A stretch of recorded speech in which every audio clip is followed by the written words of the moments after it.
अगर अगर अगर अगर अगर आप एक सेकंड शांति एक मिनट कुछ पढ़ा लिखा वाली बात बैठ मत करो। एक सवाल मेरा एक सवाल शांति एक मेरा सवाल है। आप अडानी को लेके इतना बोल रहे हो। अडानी को अभी सबसे बड़ा जो कॉन्ट्रैक्ट जो प्रोजेक्ट है वो राजस्थान में मिला। एक चीज क्यों दिया गया? एक चीज बताओ मुझे, अडानी के ऊपर हिंडनबर्ग रिपोर्ट आई थी। हिंडनबर्ग एक बात बोलो, एक मिनट। हिंडनबर्ग ने भैया एक मिनट, हिंडनबर्ग ने कोर्ट में चैलेंज करा था अडानी को, तो अडानी ने वो चैलेंज स्वीकार क्यों नहीं करा?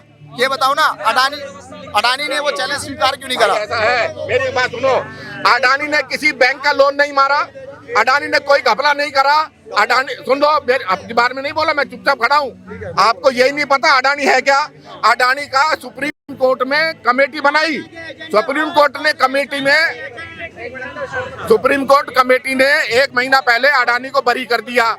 कोई घोटाला नहीं हुआ। घोटाला वो होता है जो बैंक से पैसा लेके मारा हो, देश से झूठ बोला हो, किसी चीज का और कुछ कराओ। अडानी को हमारे देश का एक उद्योगपति तरक्की कर रहा है, इनको बुरा लगता है। ये जो है तरक्की नहीं कर रहा। आप जो है देश का लूट कर सिर्फ गिने चुने। एक मिनट। हिंडनबर्ग ने अडानी को चैलेंज करा कि आप इंटरनेशनल कोर्ट ऑफ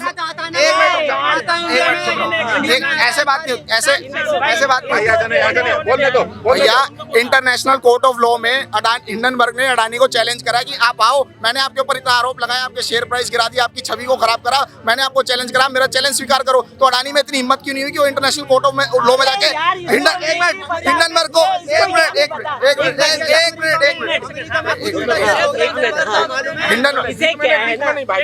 हिंडनबर्ग के चैलेंज को स्वीकार क्यों नहीं करा अडानी ने? अगर इधर देखो मेरी बात, जिस आदमी को ये नहीं पता इंटरनेशनल कोर्ट होती नहीं, इंटरनेशनल कोर्ट होती, अरे रुक जाओ, बोलो मत, झूठ। इंटरनेशनल कोर्ट होती है एक देश का दूसरे देश से मुकदमा, बस। इंटरनेशनल कोर्ट, रुक जाओ, बीच में मत बोलना, झूठे हो आप। इंटरनेशनल कोर्ट यूनाइटेड नेशंस में होती है। जो एक देश से दूसरे देश का कोई झगड़ा होता है, भारत पाकिस्तान का, वो इंटरनेशनल कोर्ट में जाता है।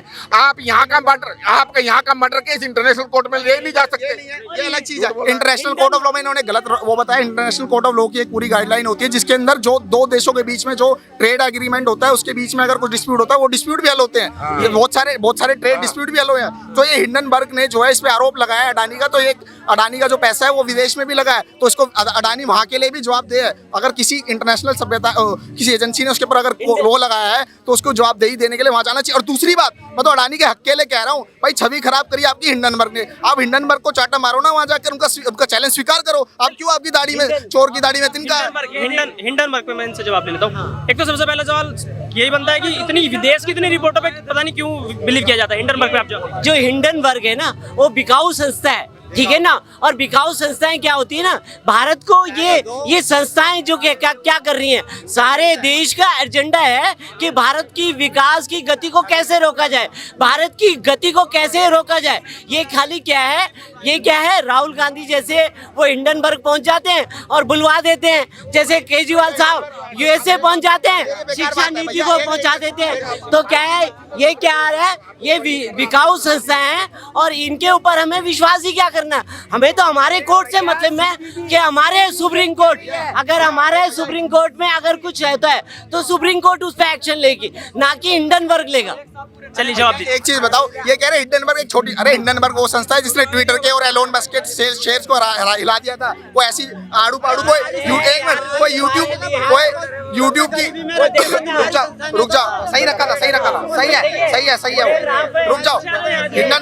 हिंडनबर्ग भैया कोई ऐसी छोटी मोटी संस्था नहीं है कि कोई यूट्यूबर है और आके रैंकिंग दे रहा है। हिंडनबर्ग वो संस्था है जिसने एलोन मस्क के शेयर को हिला दिया, जिसने ट्विटर की धज्जियां उड़ा दी थी। अगर हिंडनबर्ग ने, मैं तो अडानी के हक की बात कर रहा हूँ, अगर हिंडनबर्ग की बात में वो है तो हिंडनबर्ग को चाटा मारो और उसका चैलेंज स्वीकार करो और उसका मुंह बंद करो।